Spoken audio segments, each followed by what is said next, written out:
Hello, this is Jeff with Final Boss. We are about to embark on a edit, and I know it's been a little bit, but it's been kind of busy lately.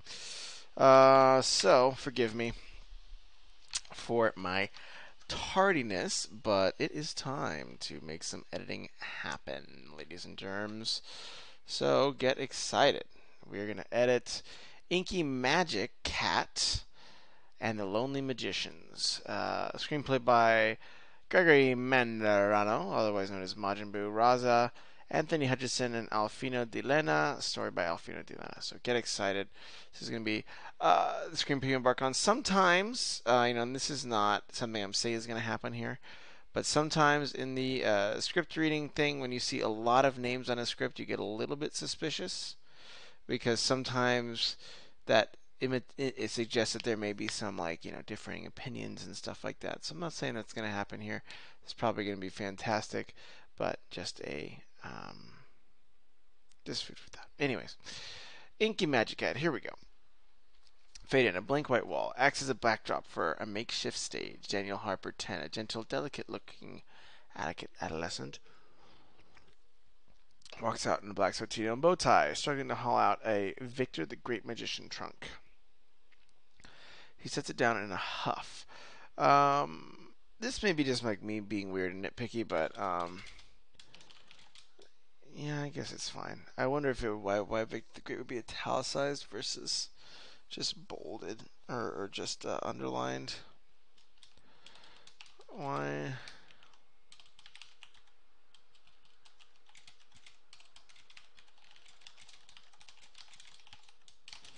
Maybe I'm just being nitpicky. Just ignore that. Most likely worth ignoring. Uh-oh. My internet is crapping out because Comcast is horrible. Cut that out. Cut that shite out. Alright. Anywho. Back to business here. Sits down and huff, wipes his brow and faces forward. Wait! He disappears off the stage and comes up dragging a metal stand that screeches. So like this bit I've seen a lot before. And it's rough to have something that's been like seen before in your first bit. It's doable, but like the screechy.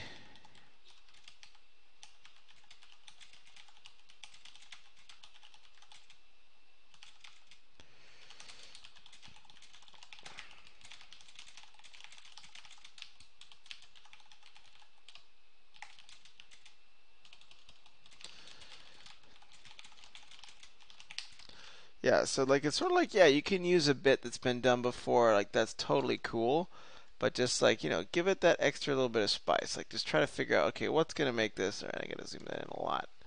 Gotta zoom that in a lot, or else no one will see my notes. All right. Yeah, what's gonna make it stick out? Okay, Daniel adjusts the stand's height, unfolds his table, just barely manages to lift it heavy trunk. Okay, everything falls.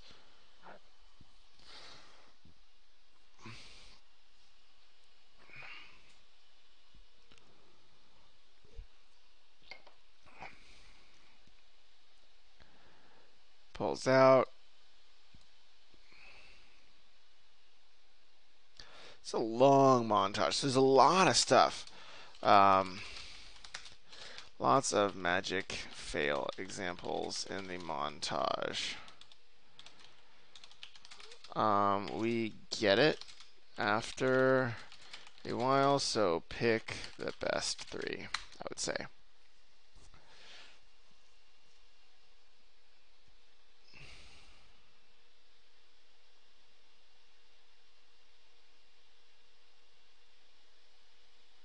Yeah, this is really long in montage because like we kind of get like you're like this is sort of conflict, but not really. So it's mostly just exposition because we're just getting this kid being, a crazy magic obsessed kid, which is awesome.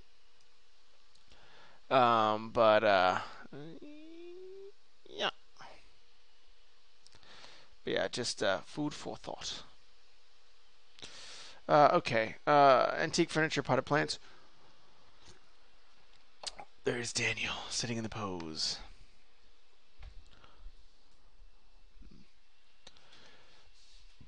Tomas, an older boy, radiates breezy brashness and easy attitude.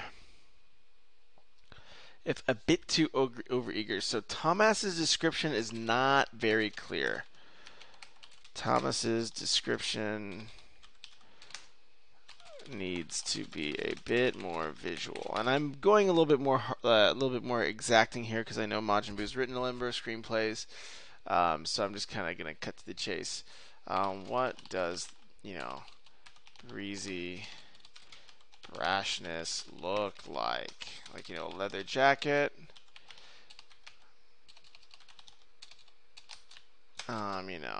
Whatever. So the clothes are a great way to bring that character to life.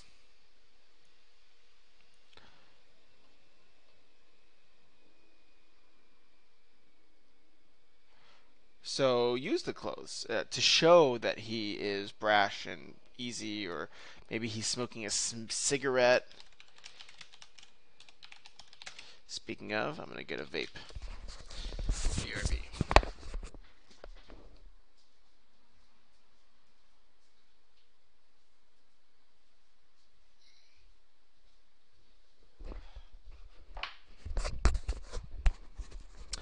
Okay. Daniel lowers his arms and bursts into tears. I'm sorry, that sucked. I suck. Tomas immediately jumps to the couch to comfort him. Don't say that. I used to mess up in the water polo for my school team. Then I learned to be more confident in myself. Do you have any more tricks? Then show me.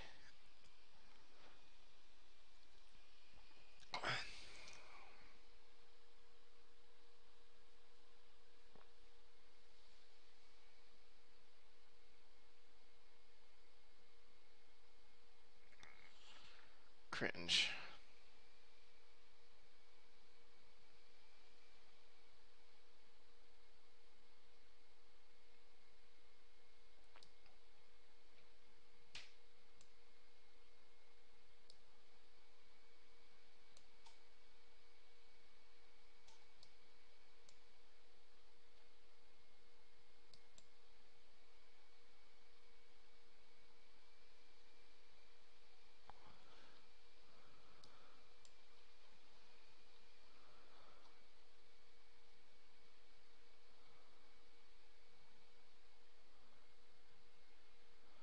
So wait, whose Nintendo DS was it? Was it Thomas's? That's what I'm trying to figure out. So they show me with confidence. Can I borrow your Nintendo? So Thomas sacrifices Nintendo. It seems a little like I'm surprised he didn't stop him. What's up? Did you sneak attacked? I didn't catch your message. I was streaming a game. That's all good. I didn't go through much. I can review my notes. Sorry, I mentioned you were up next though, like a day ago. But yeah, um, I just was like, oh, I want to do a review tonight, and so I admittedly just kind of jumped in. But yay, we're talking about your story. Um, I'm pretty sure it's Tomas's Nintendo. But like it's sort of like why I'm curious to see why Tomas would sacrifice his beloved DS for a trick he knows is probably like uh, wouldn't he suggest another item first? You know, even if he does cave for, you know, his affection for Daniel. Yeah, I think those are the kind of questions I would ask. Um, yeah, my other notes were kind of about italicizing this Victor the Great. Almost have never seen italics, and maybe it's because I haven't read them in a while. In industry screenplays, a lot of times they'll just use the underline. So I was just wondering about that. I'm actually not even sure. Screenplay, the screechy bit. So this thing I've seen before. So especially in that first scene, what's something unique? Like the screechy stand and the awkward entrance is something that's pretty common in these type of like underdog performer screenplays. So like the underdog performer, their first performance is always a flop, and it's always bad.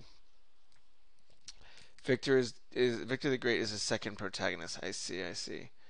Um, the next thing, yeah. So like And this stuff, I would just pick three. Like, we have so many examples of him failing. I kind of get the picture. So it's sort of like, okay, just pick the best three examples, the most unique and interesting, and just go with those. Okay. So Thomas's horror brings in. Thomas brings a smashing down not once but twice. Yeah, okay. So it is his DS. Nancy, the string governess. It is time for you to leave, Tomas. Tomas seizes on her words and immediately jumps to his feet. I don't know. What about your Nintendo? Daniel holds up the bag and rattles the Nintendo inside. You can show me next time. Okay. Spasa spills milk. Clean this mess up immediately. Springs to action. Daniel uses a cedar jacket as a makeshift mop, but it's not working at all. He spreads the milk and eggs around. Okay, so I kind of want a little bit of a change of fortune. And maybe this is asking a lot, but like nothing from the status quo that's set up on page one of like this kid's a failed magician changes, except that we've learned maybe that Tomas is his friend. So I kind of want this first scene to give me a little bit of a change of fortune. This first scene just shows, Tomas, you know, uh, this first scene just underlines, what we learn on page one. That Danielle is an aspiring. I want to see a change of fortune. Something going great or bad for Danielle because of his choices. Yeah, so I think I'm kind of looking for that.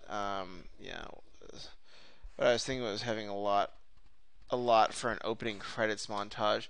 Yeah, I mean, I feel like for the opening credits, yeah, I think you one could specify, but two, and this is maybe dated advice, but the advice that my screenplay mentors always told me was leave the credits for the director. Like they'll like just pretend like you're not writing opening credits, that you're only writing a screenplay.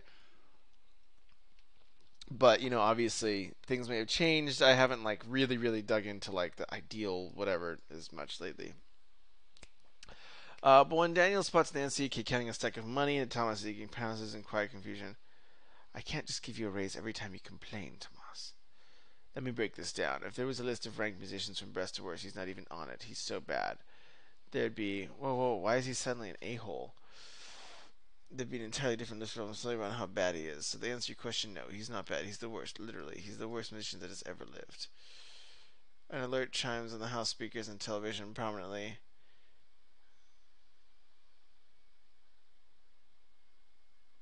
He seems so nice. So then why would he sacrifice his DS if he's so negative? Um, Tomas's change feels sudden. Is this, was this an audition? I thought this was, this performance was for friends. Because we have his, you know, he's by himself, right? A makeshift stage. It's a makeshift stage. Or is this like an audition? I would really clarify whether this is an audition room. You know,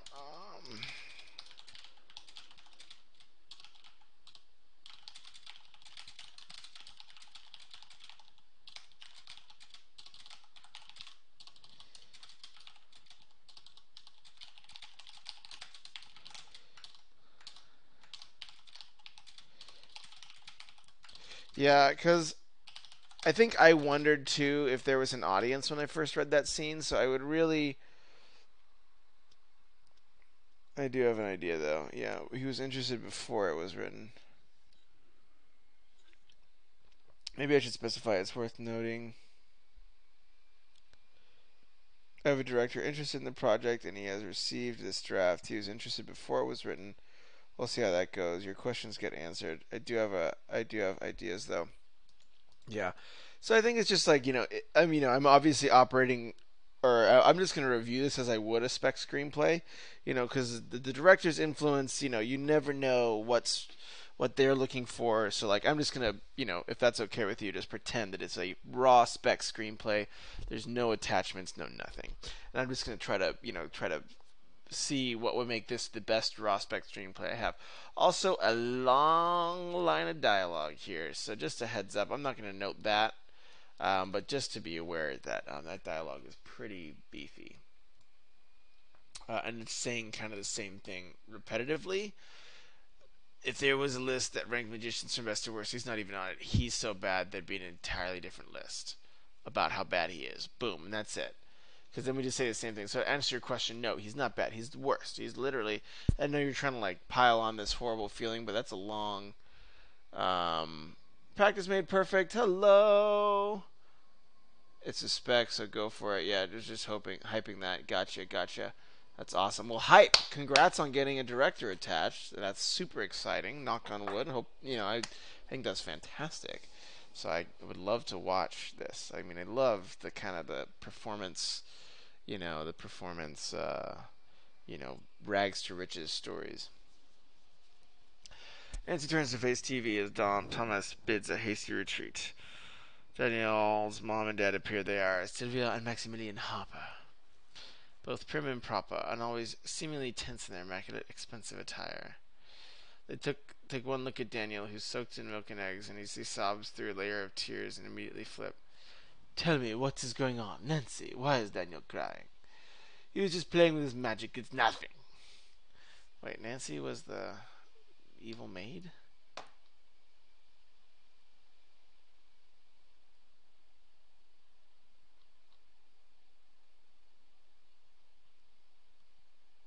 I see. So his mom is paying. Okay. I wasn't super sure that Nancy was his mom. Thought she was a governess. What? Oh, I see. So Nancy's talking to the mom, right? Nancy reports into Sylvia. Got you. She's paying my only friend to hang out with me. Okay, that's good. I like that. All right, so this is the change of fortune.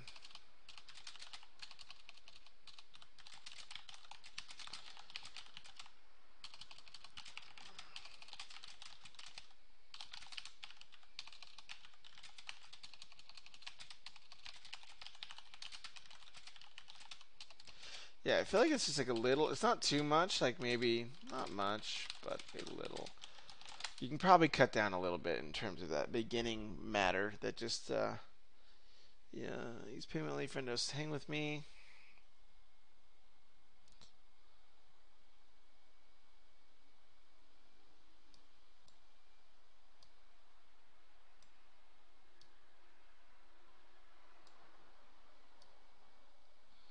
Correct. On TV? Are they like watching? Okay, so it's like a video cast.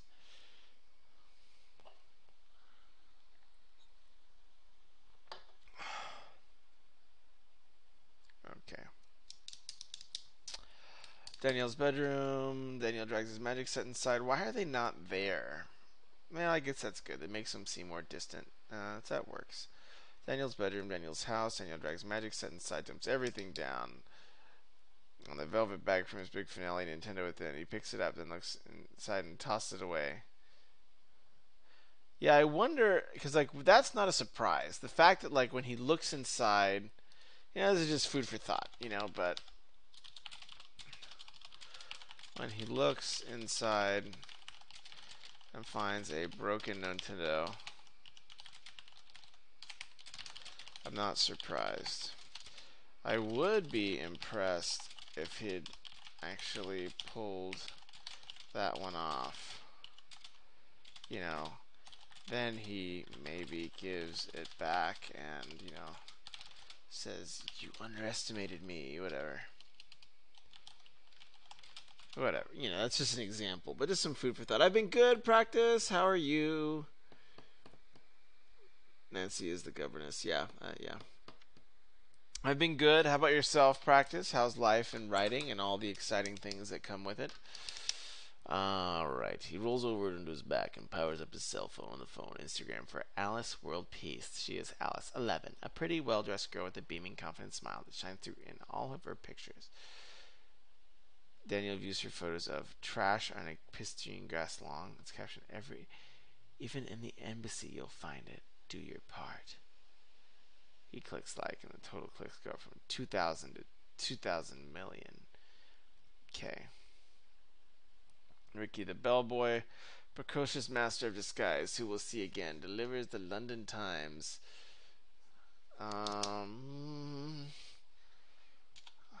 Ricky's introduction feels a little bit. Ricky's intro feels a little funky, since I'm wondering how I'd know he's these things. Precocious.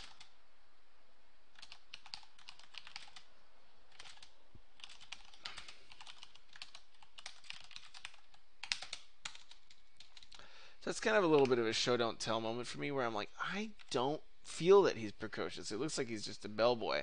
So I'd be curious, exciting, but I'm considers wow, puppies.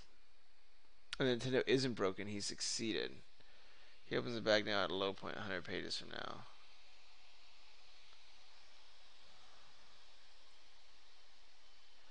I see.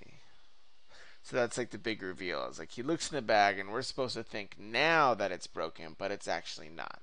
And he's actually had succeeded that one trip. Okay, that makes sense.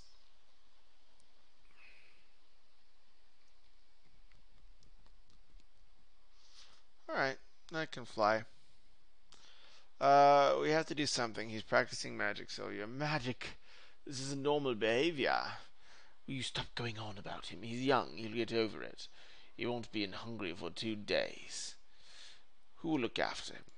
Buy him friends. You said please. We should have just bought him a dog.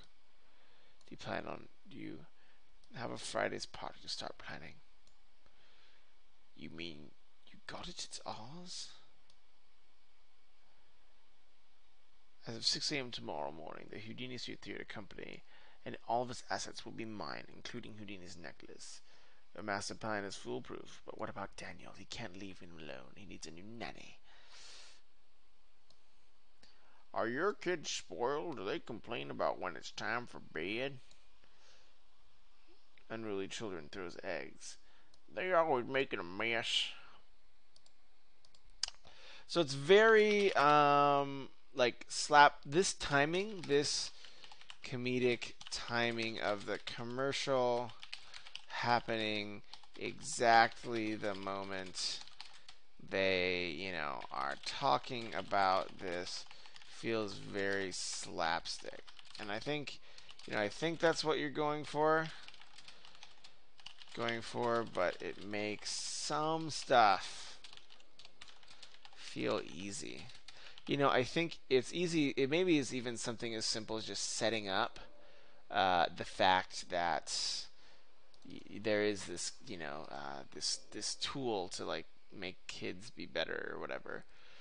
So that would be just full for that. Also, man, I didn't realize it was 120 pages. It's a little bit long for a comedy screenplay, especially kids comedy. It's happening at the exact moment intentionally as a part of another character's plan. I see. I see. But then for two wealthy, smart people to like bite on a commercial doesn't feel natural. Like these are like you and I watch commercials. We're relatively smart people, but we don't believe that the summer camp is going to change our lives. Like we kind of get that that's BS. So I do wonder, would they buy it? And that the fact that they buy it and they're like, oh, all right, like problem solved. Like it's not the fact that the commercial's on. I think it's more the fact that these two characters who we've established as like smart, thoughtful people. That's true. That's true. But I would just say the read I got on those characters, like they would just buy like they're so rich, like their nanny was paying people off. Like, wouldn't they just buy something? Like, wouldn't they just be like, we need to find. Why don't they talk Why don't they tell this bellboy, be like, we'll pay you anything you want. Fly to our house and manage this situation. Like, that would be something I would expect from a person named Maximilian, not like watching a TV commercial and taking it seriously. So those would be the types of character tweaks that I would think about. Or just like, just that's my read on it. Obviously, grain of salt it all you want. But that would be just my only like would they really buy it as two wealthy people? All right, let me just see. This is all right.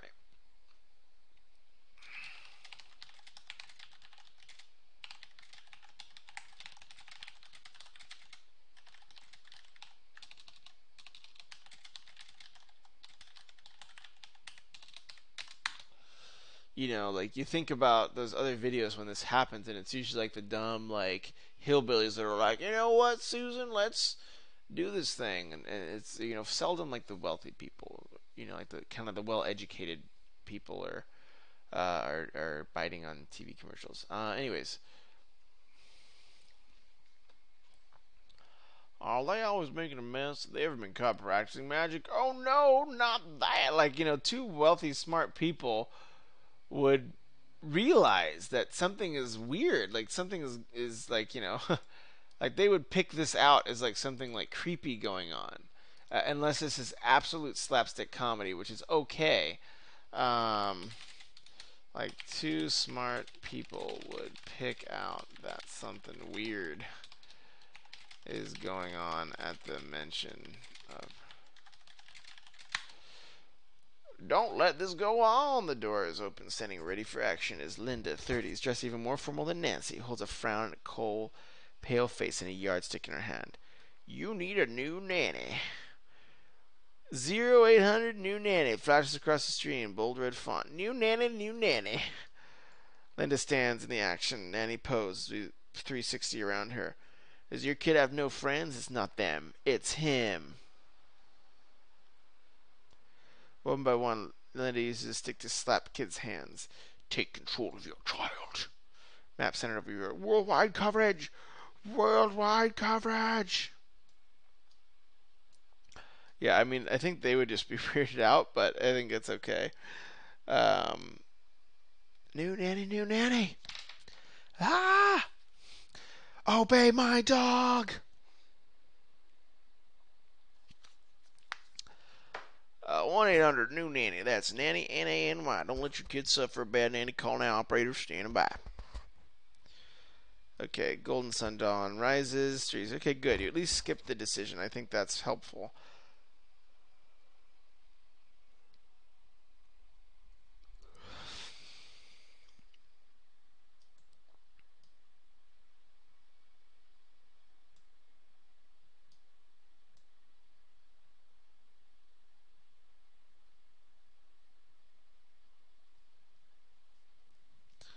Somebody pressed a cheeseburger, ball of string, a sock, spilled milk carton, a trio of thirsty mice, ignoring every distraction.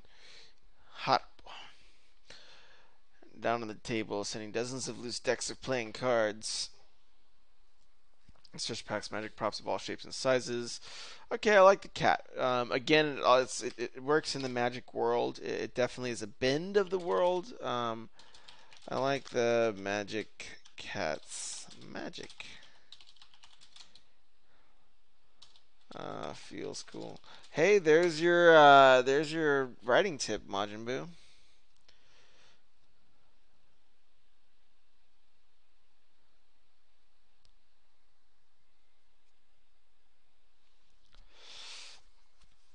All right. Sauntering past the discarded cheeseburger balls of string onto the table, seeing dozens of loose decks playing Kit Kat's jump. Inky Magicat, a rambunctious black kitten. Why don't we introduce him? Oh, this is Harpo. Okay, I see.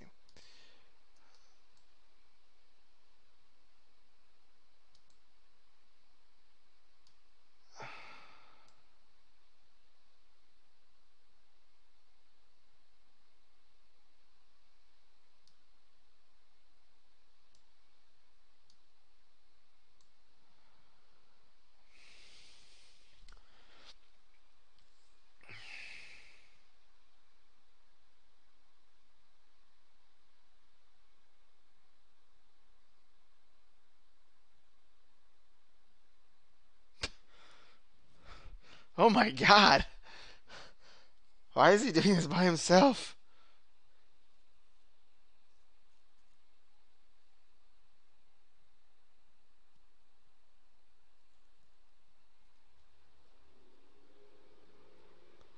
Wait, what? Okay, hold on.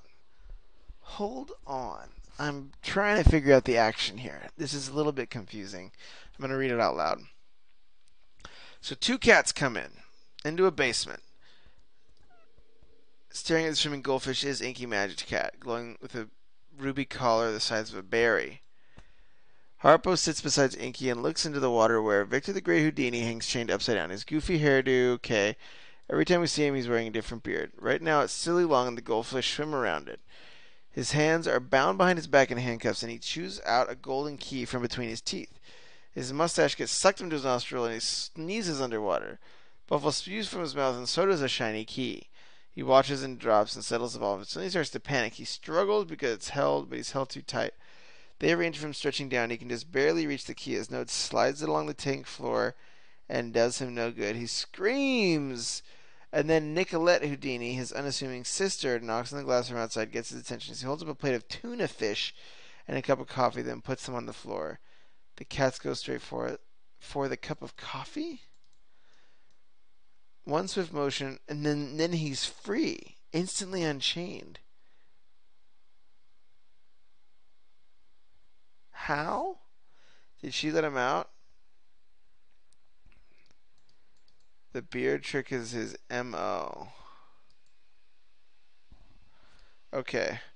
So there's a lot of clarification that needs to happen here. A lot of clarity needs to happen in this scene. Certain things linked, and I'm not sure intended. His escape and the cats running for tuna and coffee seem to be tied together. Like that triggered. Just go in and clarify. Yeah, so like for in this read, it feels like when Nicolette gives the cats a little thing, that's what releases Houdini from his ill-fated trap. Because right now, there's nothing that tells us that this is part of his shtick.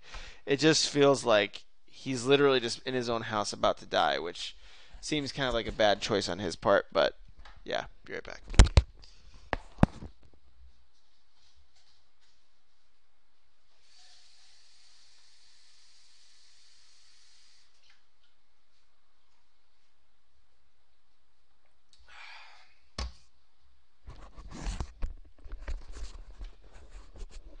It gets answered immediately. Okay. Splashing water almost hits Inky, and she runs off in fear. The second hand, his hands are free, tosses the handcuffs away, and reveals his sweatshirt, a ruby necklace. It's a single strawberry-sized ruby that glows with an inner light. Then he finishes his seat at the table where Nicolette. So, but then the question is, why does he panic? He's panicking. It's not the fact that he's like cool about it, but like, why is he panicking right there? If he knows that there's a way out and it's all solved, uh, you know, and if there's an easy way out, why is he panicking? If I could spell panicking, whatever. Yeah, it's spelled somehow. All right. All right. He's got to say. Okay, it's a single star that goes in inner light. When he finishes his seat at the table, you ought to try actually practicing for once in your life. I've spent 15 hours teaching goldfish how to pick locks, and I've had to pee the whole time. And I've had to pee the whole time. You try holding it in that long.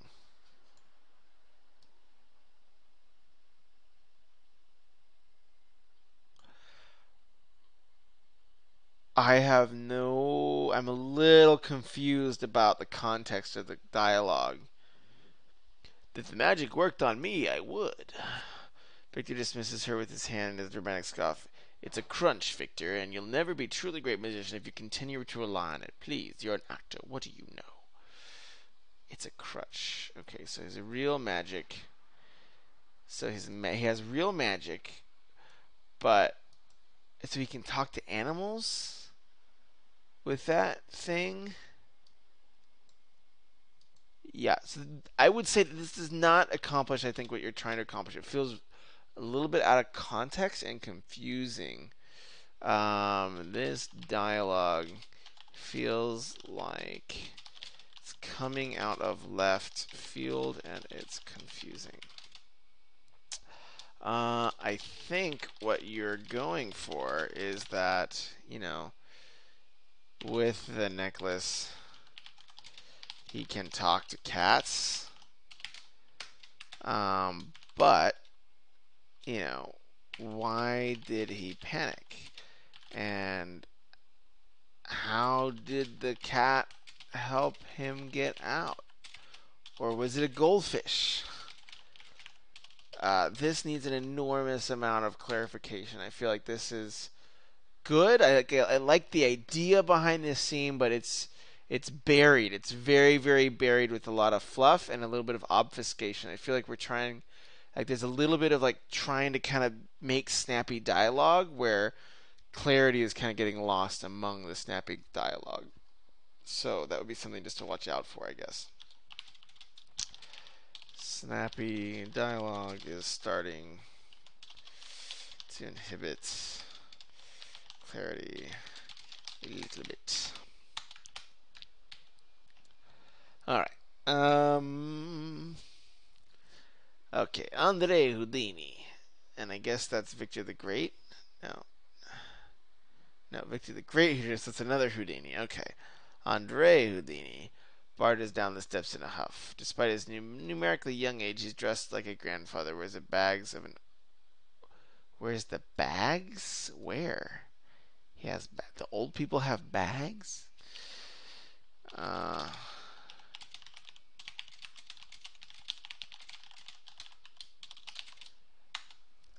Like under his eyes. Yeah, I feel like a lot. I'm gonna put this as an overall note now. All these character intros need to be like really, really just focused on. Like I feel like we're introducing a lot of characters, and the introductions are not really working in the way I think that would make them the most successful. Maybe. So like character intros need a rework. Clarity first, then visual aspects. How can we see these traits as if they were on a screen? What characteristics or first lines or clothes could suggest all this stuff? Yeah, so like, another thing is like the first line of a character is the number one most important line they're ever going to say. So part of like your character description doesn't really end here. It is just starting in that first line. So yeah, maybe that's going to happen. But yeah, anyways, that's just one of my early overall notes just because I really do, I'm finding that to be something of like a point of confusion almost, that these introductions have been kind of probably could just take a little bit more just tweaking and fine tuning perhaps. Please, you're an actor. What do you know? Barges down the steps in a huff. Despite his numerically young age, he dressed like a grandfather. Where's the bags of a 40-year-old? Yeah, I think that's just like a typo. Victor and Nicolette watched in puzzled amazement as he races to the table, catches his breath, holds up a finger, stuffs a whole pastry in his mouth, chewing in panic. Okay. So a lot of like is happening, but like I'm really getting confused. So first he's in this tank that I think he's gonna die because he thinks he's acting like he thinks he's gonna die. So we're having this. So I feel like we're trying to force conflict in exposition scenes by just making like fast movement happen, but fast movement is not conflict. That might feels like some conflict and drama is feels like fast movement and snappy moments are being used to create conflict and drama, but that never works as well as a goal obstacle combo because there's no real stakes in the former. Yeah, and then the reader feels like a little cheated where they're like, well, there wasn't really stakes, you know. Because we're on page 10, and the conflict I've related to most is the kid losing his friend. But like the parents and the nanny thing, like I don't really know, you know. It's like a lot of that stuff is slowing down my ability to get hooked into this story because I'm like, well, okay, the parents are weird and the nanny's weird and yada yada yada. So I would really try to say, okay, what are some goal, obstacle, change of fortune combinations that could maybe, because I think these scenes are good, but like, how can we just bring that core conflict out?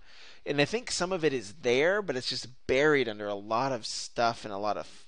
It feels like there's a lot of just stuff happening where that it's hard for the reader to pick out what's important. Um,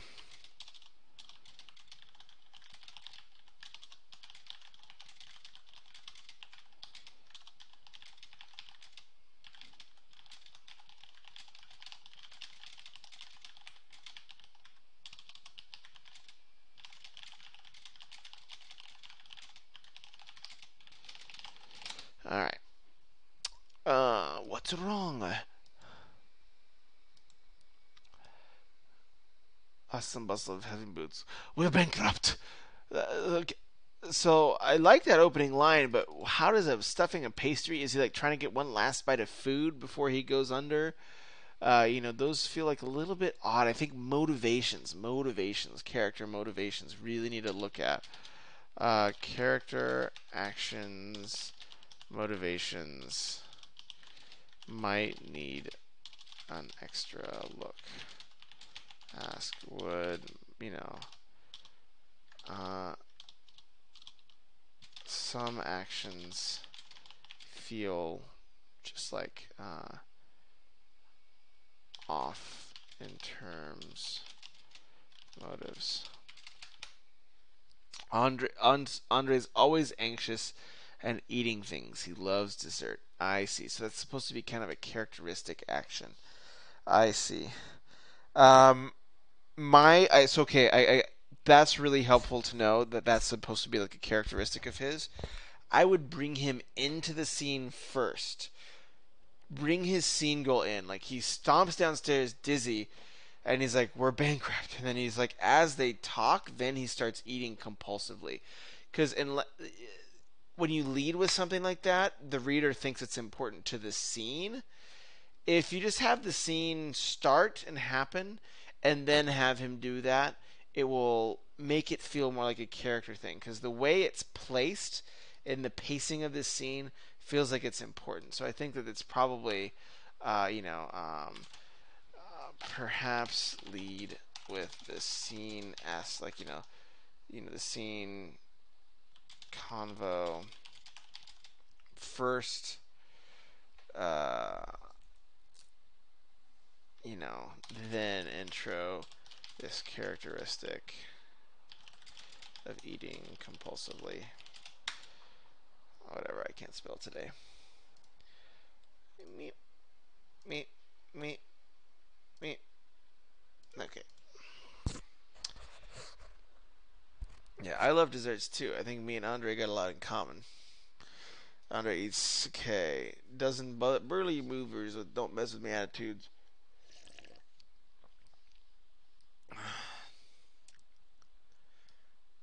Victor the Great, you've been served. What? I'm being sued? No, I've always just wanted to say that. This is a legal notice stating that on behalf of Albatross Capital, I've just seized everything you own. No, when you say everything,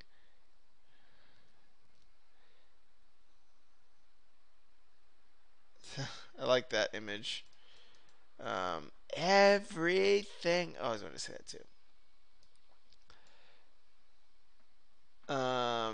Daniel's house. Okay, I like Vanessa's character. I think that a type of person who would say such caustic things in the midst of like someone's like worst day is an interesting character.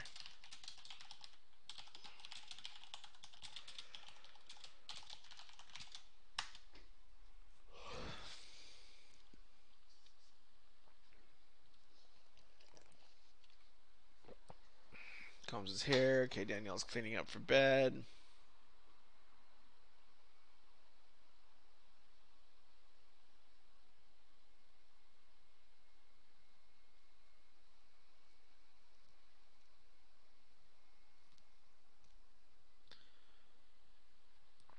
He opens up Google Maps.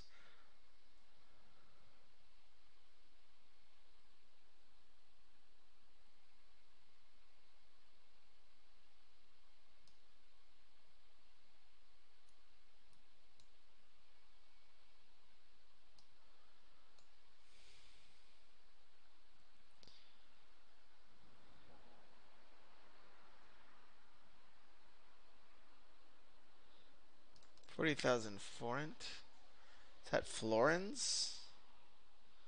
I think it's just a typo on page 12.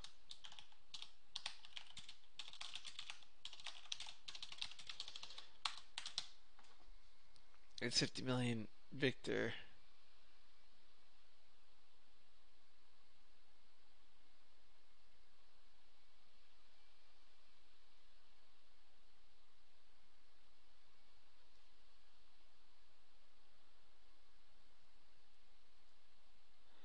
Okay, so they start scrambling for stuff. All right, well, I like it so far, Majin. I think it's a good story. I actually am finding myself curious to see what's happening to the people getting moved out. I think I like the getting moved out part of the story the most. That hooked me in and got me starting to read. You know, perhaps lead with this? Or I think like the parts that I didn't feel were necessary was that middle matter. Like I think Daniel's little intro can be a little bit shorter probably, and then just cut straight to this. I think there was some stuff in the middle that was like really random. Wow, I'm getting tired. Ugh, Mamacita. The Tomas scene goes for it's like Maximilian Silva thing doesn't feel super important. Like all this, like the page of nanny commercial, that seems a little bit extreme. It's just a lot. It's a lot. Um, so yeah, I think I really was hooked by the moving out the magic people. So maybe considered capitalizing off that a little bit. Otherwise, I loved the language. Languages flow. Everything read smoothly. Cool world of magic and cats that are smart. I love cats. I love cats.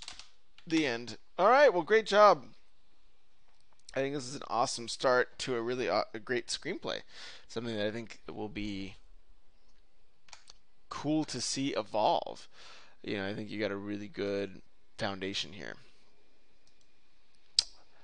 All right. Alrighty. So that's your things. So that's your spot. So in order to get another spot, you'll want to submit another screenplay. Now for Mr. Ouldy, it's a Google Docs prototype. All right. Prologue, I mean. All right. Now, good. That's oh, it's okay. 5675. Okay. I'll read a couple of pages of this. All right.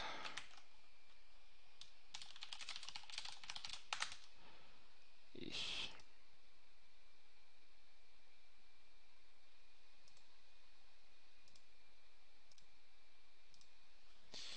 What's beeping my phone right now? Is it get your butt to bed, Jeffrey?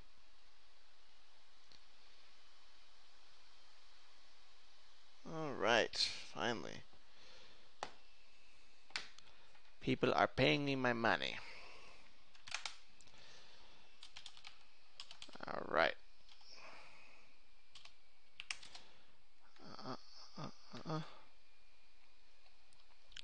Alright, let's see how I can get this thing into the screen. I think it should be Microsoft Word Edit, right? Dang. Sorry, one moment for technical difficulties. Firefox.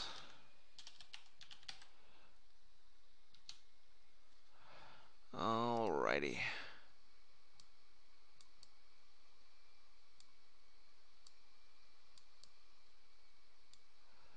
Make it bigger. Make it larger. Alright.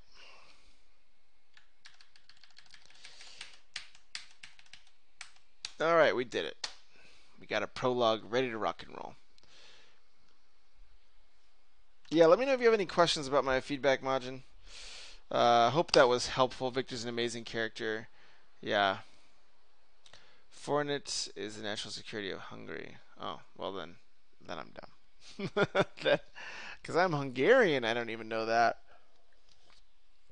Maybe I am sleepy. Anyways, we're going to get into prototype here real quick.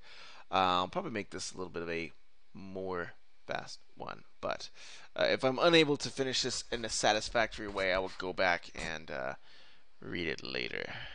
But I'm going to see. I'm going to take a swing at it. The glade divided into the four kingdoms. To the north, the Ice Kingdom, Emerald, ruled by King Ashar. Queen Erenis, the fair ruled of the east. Southern Kingdom ruled. So, again, this is falling prey to the prologue danger.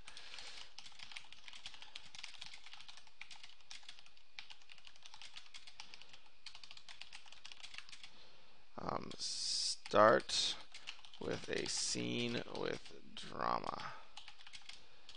And, sneak this information later.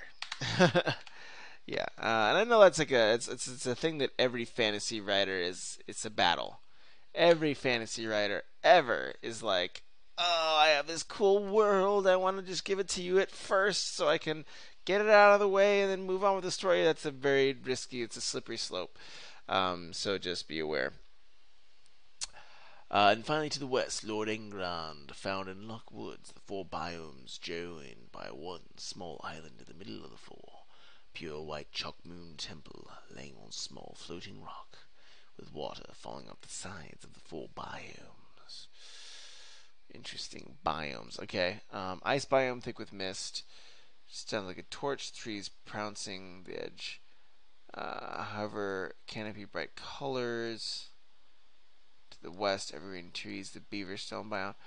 Okay, so this is a lot of backstory data.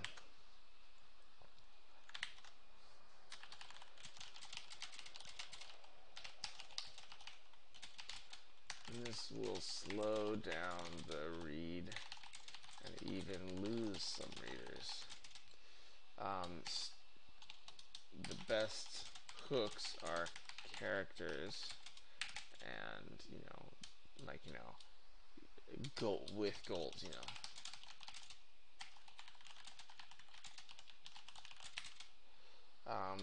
read 10 first chapters of novels, and this might help.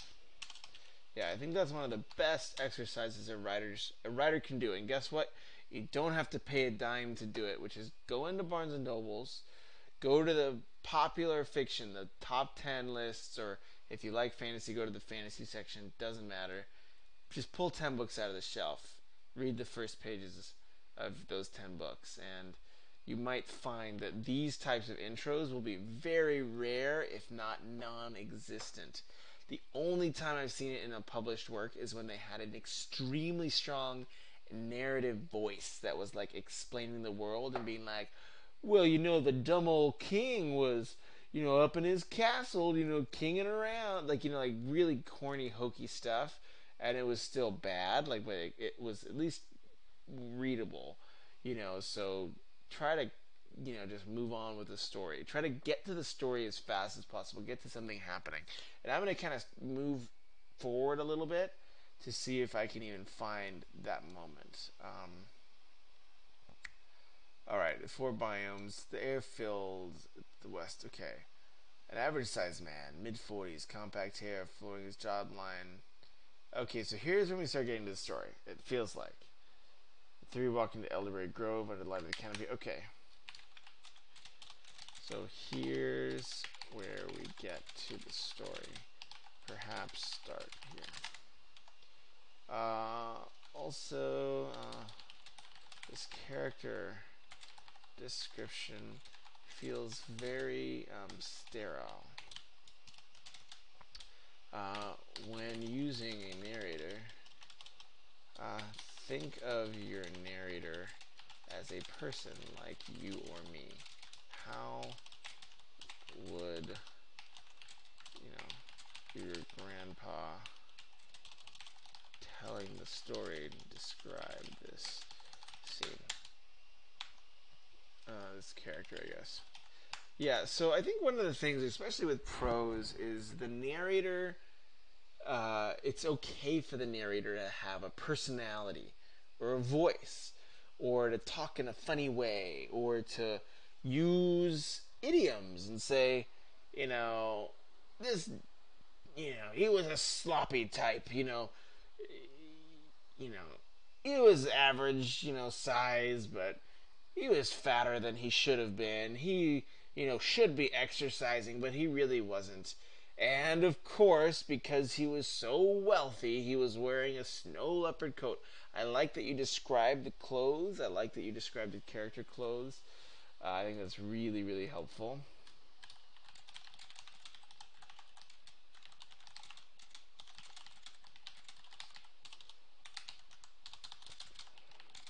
I think it's a very visual intro, but you want to find a way to give those visual images when you're doing great at show don't tell there. But find a way to get those visual images to have voice and personality and the way characters describe. I think one of the best examples is in Madame Bovary. It's a free and direct discourse. So there's a narrator that narrates Madame Bovary, but when Madame Bovary is looking over at her husband, she's like, he's wearing. The narrator describes, you know, Emma turned to her husband. His shoulders were stooped, and he was wearing that same shabby, stupid coat that he always did. That's not the narrator's voice, that's Emma's voice, but you can use the narrator to shift into a character's voice, into their head, and the way they describe things. And the narrator can also have their own way to describe things. I think one of the powerful aspects of the novel is holding a lot of voices in concert and having lots of different voices intermesh and change. And I think that's where a lot of really cool stuff can happen with novels. I think that's why I think the reason people love Lord of the Rings so much is not necessarily because of the story or because of Frodo. It's because Tolkien's voice is just so compelling, and it draws you in terms of, like, he's a storyteller in control. He's the redactor, the guy who knows everything about the universe, and he's going to explain everything for us common folk. And so I think that's the type of thing you're looking for is, what's your narrator sound like? Where is he from? How does he talk? Those are the types of things that can really add that extra life to a third person story. You know, his name was Thrall. He crouched down, brushed his fingertips through the pink grass and feet, dust, ground, specks, ash. Presumed was the ash of a hellhound. I like it. He's followed by an elven woman, blonde, long hair, covered under her hood, green hazel eyes, no dirt on her face. So this is again like kind of a funny way to describe, her face was clean. It's a little bit simpler. No dirt appearing on her face. Look for the ways to kind of trim that sentence level. That's obviously for later drafts. I'm not going to go too into sentence level stuff here, but something to kind of start practicing, saying, okay, how can I sharpen this sentence, say the same thing with fewer words? She wields two daggers, or with more clarity. Wields two daggers on each side, waist strapped to her belt. She crouches next to Thorol. She is quickly accompanied by the loud thuds of a man. So we have a lot of she. Um,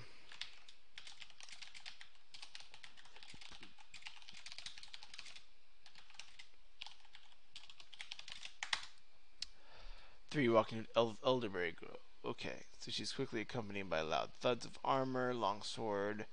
Three walking elderberry grove. The light under the canopy reflects well enough that the leading male extinguishes his torch. Let's camp here. Armor bedrolls. They're professionals. Again, adventurers who knew how to set up pack quickly. I would describe this. Describe this.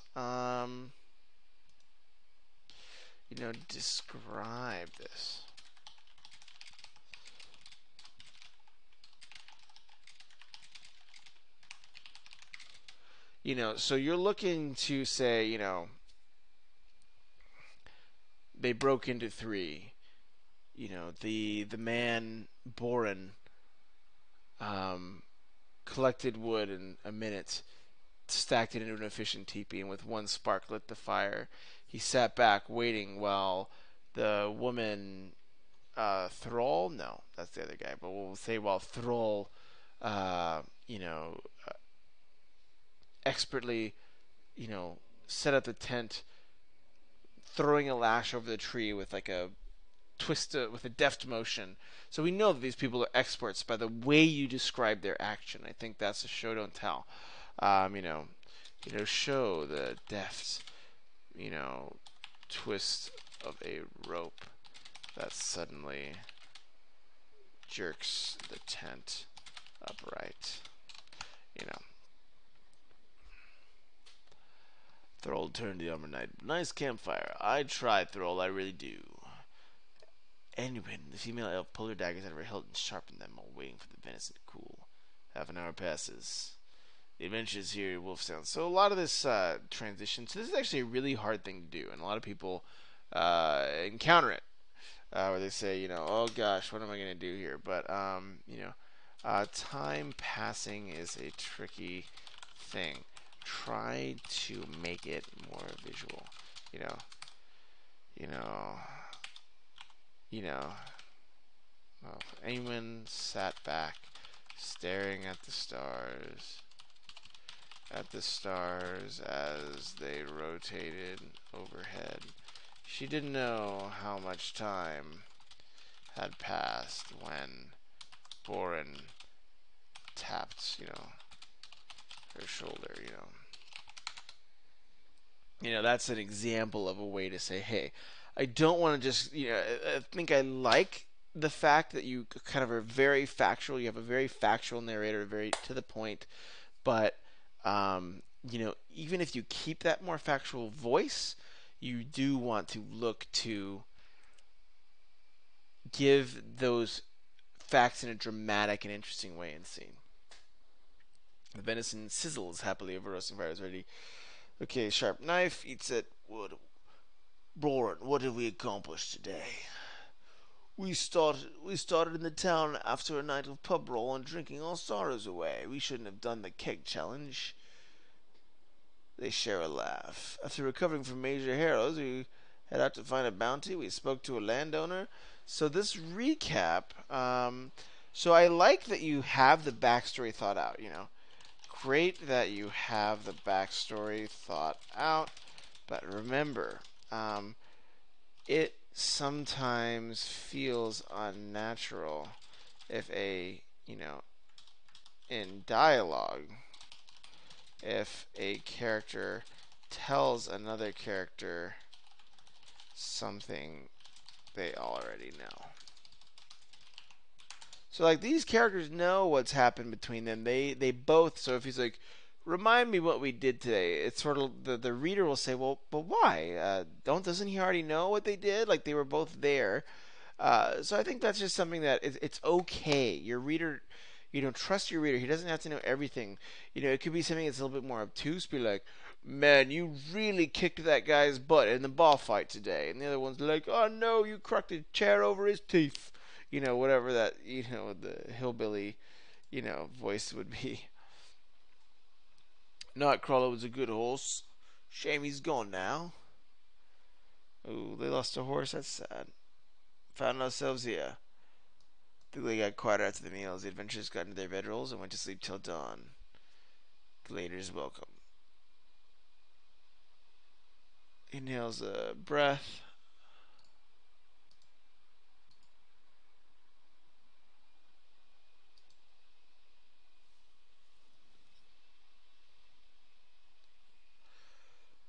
All right.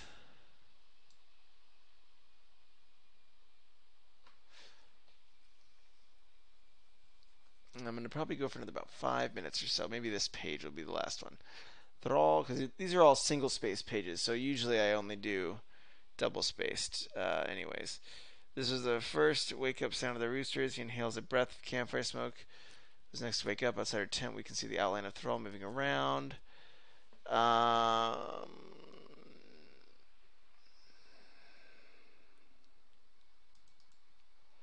This feels like a bit of a POV shift, so it's sort of like,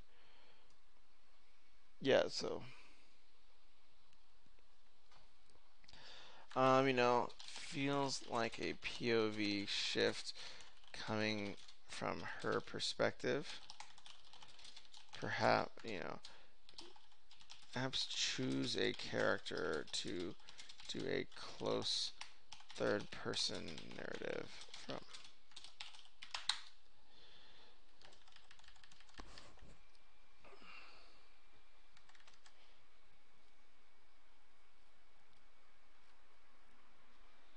So they're just cleaning. So, all right, this might be my last big note, which is like, at this point, and even earlier, consider bringing in some conflict. For example, uh, are there do some of this party want something that the other has and is keeping from them? What if the girl is holding the money purse and the others want to steal it? Whatever. That's like a bad example, but there's some sort of thing where, like, if you can think about what they want and how one of the other persons is going to conflict with them, that'll really help bring out some more just drama in your story. It'll really make it pop. So just saying, okay, well, what if this girl, Anwin, or Ainwin, has a amulet, and the others are trying to steal the amulet. They work on the same mission. Maybe they're kind of frenemies, and they want that amulet from her. But she's gonna keep it under her pillow with a bunch of knives, and maybe she's tougher than them. So they're all kind of like, let me just see the amulet real quick, whatever that is. That might be some really cool stuff to play with in terms of as you think about future drafts to say, okay, how do I want to really bring out this drama? Those are some really great ways to do it. I'm going to get to the end of the page here, and then I'll send you on your way. But I think this is a really great start. So, you know what? I'll just finish the whole thing. Gosh darn it. They're all used to wash fabrics. Sit some down. Throw had to go in the river towards the pile of clothes. To use dry enough. Okay. He did the lovers inside. I have no idea. He cleanses his face and looks quickly over the pole. He's fisting her hammers on the top of the tent. The force impact was strong.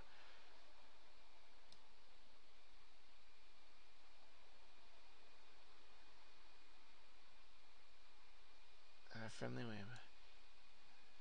So yes, I like this little. I like this little conflict. Joke among friends interaction. This tells me, this shows me a ton about their relationship without having to say. consider just starting with this and letting some of these cool moments speak for themselves. Born interrupts the fight with the gentleman. Oh, darling, you should cover up before you jump on Thrall. That's a good joke. I like that. Lol.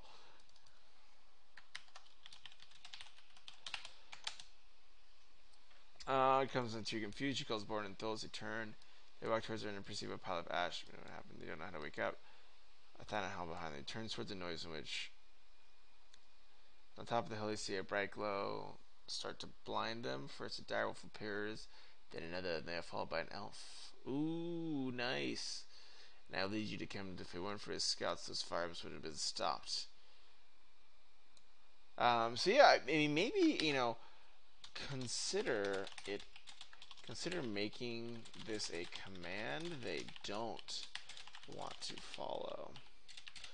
Maybe they're, you know, too scared to say no, or something like that, or feel cornered.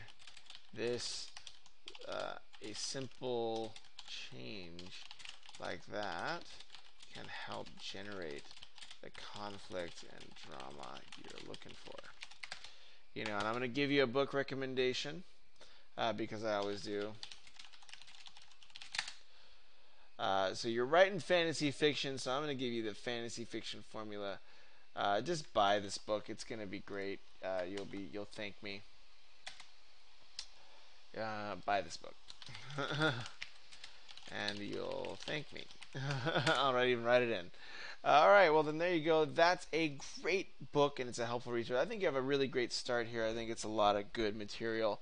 A few of the big notes is just saying maybe you know get to your good stuff. Trim out. You have the intro, the place where it really starts here, where an average sized man shows up. So, a lot of this stuff, save it for later. Bring conflict into your scenes and believe in your story. I think you got a really kind of cool premise. These adventures traveling around. It feels a lot like D&D, which is obviously a lot of fun. So I think you have this really great raw material you're working with. So keep going, keep fighting, and I think you have a really great story on your hands. So good luck. I hope those notes are helpful in terms of just idea and food for thought and how to continue to just develop your work. Take care, everybody, and I hope that helped Majin as well. And I am off to bed.